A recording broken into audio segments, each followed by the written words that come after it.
카스트 제도는 인도 사회를 이야기할 때 반드시 언급되는 부분입니다.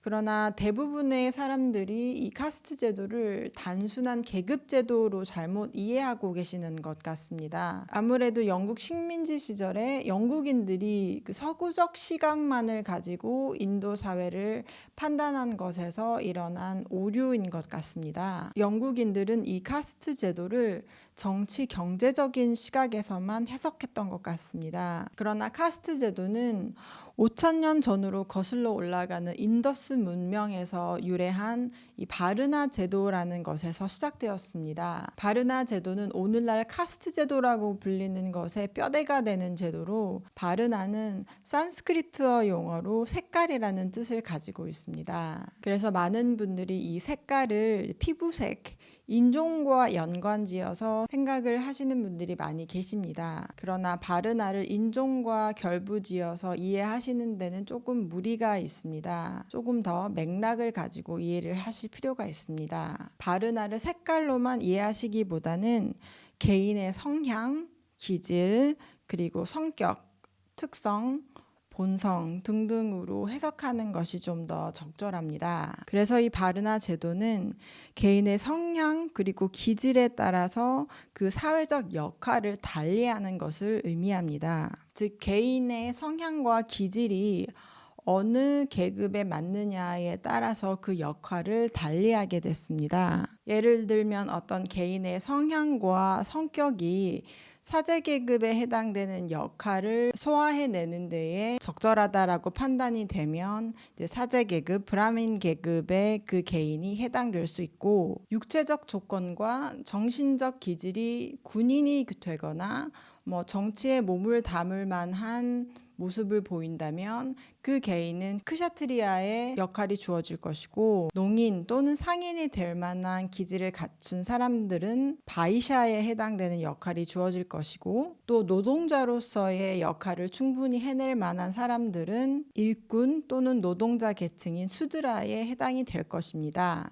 바르나 제도는 신성한 우주의 궁극적 원리와 그 안에 포함되는 신성한 질서를 따르는 데 토대를 둡니다. 소우주인 개개인이 자신의 성향과 기질에 맞는 신분에서 평생을 바치는 일은 신성한 일이라고 여겼습니다. 각자의 신분에 맞는 일을 수행함으로써 사회의 균형이 잡히고 조화가 이루어지는 것입니다. 각 개인들은 자신의 일이 우주의 원리에 의해 주어진 소명이라고 생각했습니다. 그래서 자신의 일을 자부심을 가지고 임했습니다. 이런 모습은 오늘날 인도 사회에서도 볼 수 있는 부분입니다. 이 바르나 제도는 우리가 생각하는 카스트 제도의 형태인 위계질서적인 수직적인 형태를 띠는 것이 아니라 오히려 수평적인 형태를 띄었습니다. 예를 들면 브라민들이 제사 의식을 거행함으로 인해서 공동체 내의 문화적인 일체성과 힌두 철학의 신성성을 유지함으로써 사회 구성원 내의 조화를 가져오는 데 일조한다면, 크샤트리아 계급의 사람들은 정치와 군사에 임함으로써 사회의 안정과 치안을 담당합니다. 크샤트리아 계급의 사람들로 인해서 사회는 안전하고 정치적으로도 균형을 갖출 수 있을 것입니다. 그리고 농인, 상인의 계급인 바이샤 계급의 사람들은 공동체 내에 다양한 물건과 음식, 이런 필요한 생필품들을 조달하고 또 교환함으로써 사회 구성원들이 필요로 하는 여러 가지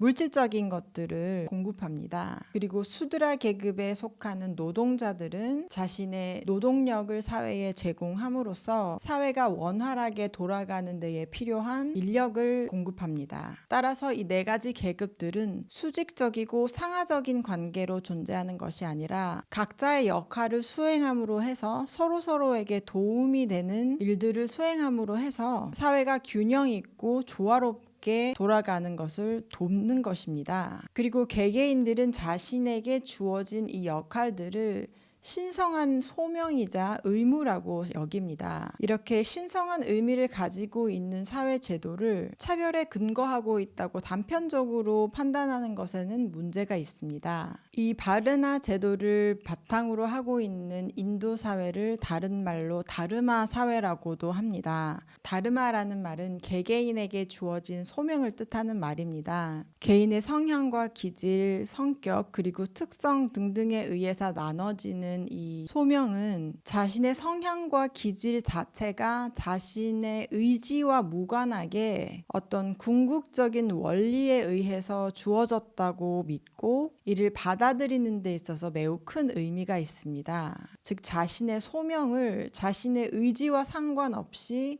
그대로 받아들인다는 것입니다. 이 받아들인다는 것이 곧 신성한 일이고 자신의 소명을 다하는 것이 개인으로서 이 신성함을 실현하는 것이라고 생각했습니다. 바르나 제도는 시간이 흐르면서 자티 제도라는 조금 다른 형태의 제도로 파생되어서 변합니다. 자티 제도는 오늘날 우리가 카스 제도라고 불리는 것에 더 가깝습니다. 개인의 기질과 성향에 따라서 소명이 구분되는 바르나 제도와는 달리 가문에 따라서 직업이 달라지는 제도를 의미합니다. 또는 한 가문이 가질 수 있는 특정한 직업에 따라서 자신의 신분이 정해지는 것입니다. 수천 년의 시간이 흐르면서 바르나 제도가 이렇게 자티 제도로 조금씩 변화한 것인데요. 자티 제도가 발생하면서 개인이 가질 수 있는 직업에 어느 정도의 제한이 생기고 또 규율이 생기는 그런 경우가 발생하기 시작했습니다. 우리가 흔히 생각하고 있는 카스트 제도의 차별이라 함은 아마도 이 자티 제도에서 유래한 것입니다. 신이 주신 소명으로 받아들이고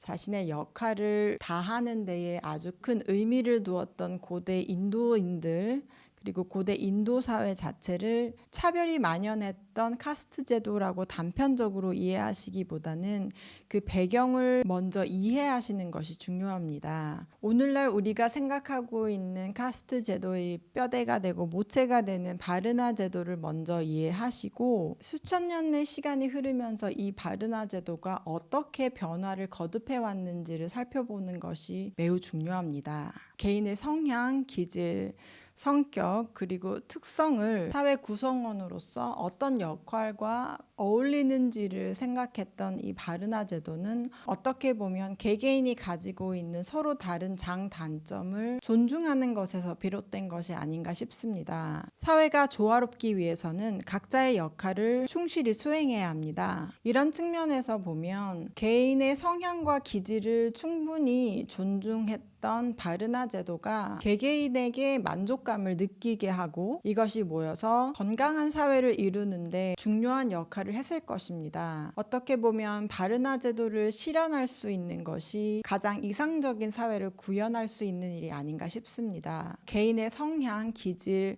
성격을 존중하고 그에 맞는 역할을 주는 것이 그 개인에게도 만족스러울 것이고 또 그렇다면 사회도 더 건강해질 것이기 때문입니다. 카스트 제도를 단순한 계급 제도로 비하하기보다는 그 모체가 되고 뼈대가 되는 바르나 제도를 이해하심으로 인해서 오히려 고대 인도 사회가 개개인의 장단점을 존중하고 이해하는 것이 얼마나 중요한지 사회의 조화로움을 유지하는 데 얼마나 큰 기여를 할 것인지 깊이 있게 이해하고 있었다는 것을 아시는 것이 중요합니다.